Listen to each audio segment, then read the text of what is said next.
This is the instructional video for Lab 19. Here's the student handout. We're also given a sheet of little graph paper like that. The first question is, what is the length and width of the original grid paper? So if we go back to over here and we count the squares on this side, we're left with 18. And if we count little squares on this side, we're left with 20. So we know that the original grid paper is 20 units by 18 units. I'll write a U for units. We don't actually know how much these are. And then it wants the total number of squares on the grid paper is the area of the grid paper. What is the area of the original grid paper? So if we wanted to count up every single one of these squares, it would take a long time. But an easier way to do it is just to multiply this side by this side, and that will give you the amount of squares that are in this whole grid. So if we multiply 18 by 20, we're left with 360 square units. So next, your instructor will give you one of these things to fill out. I'm going to do 3 by 3. We're going to cut a square from this grid. That is the size that we're given. So I'm given 3 by 3. So I'm going to take a 3 by 3 square. So here's a 3 by 3 square.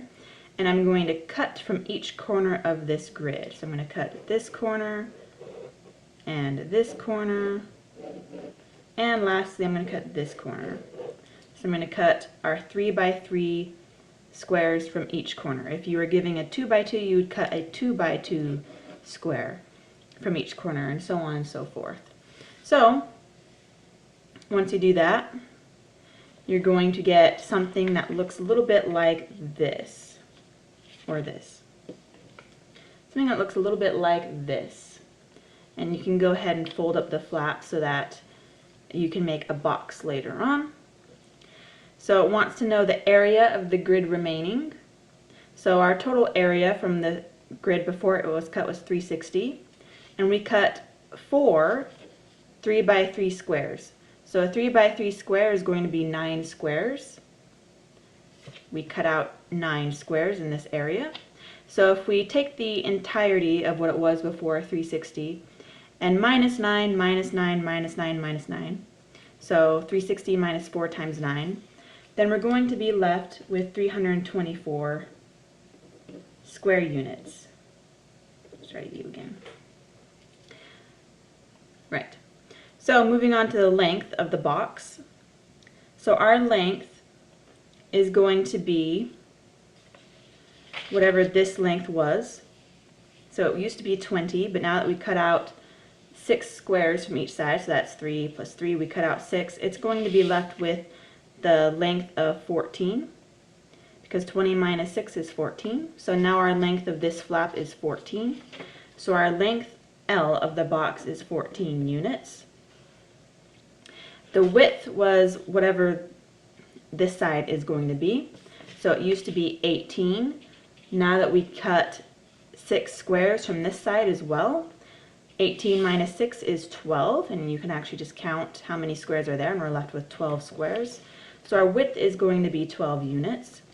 Our height is whatever the size of it was cut was. So we cut a 3 by 3, and that means that this dimension right here of each of our flaps is 3. So our height is 3 units. If it was a 2 by 2 square, your height would be 2. If it was 1, your height would be 1, and so on and so forth. So next we want to find the surface area of a box. The surface area is just, if you folded this up like this, how many squares on the surface you can count. So you can either just count all the squares, or you can realize that we've already done this, and that is going to be 324 square units. There's also a formula down here that it gives you: length times width plus 2 times length times height plus 2 times width times height. What that's doing is it's simply adding up each of the squares. This inner side right here, this inner square, would be the length times width, and then we have the length times height, and then the 2 times the width times height. So you'd just be adding up the area of each of these sides, because these would have the same surface area. These would have the same surface area, so you multiply them by 2, and then you just add whatever the surface area is that this one is. So that's what this formula is doing down here. But we already have figured out what it was just by the area of the grid remaining, 324 square units. So we're just going to copy that down there. Lastly, we want to figure out what the volume of the box is. So if we have our box and it's folded up, it's an open top box,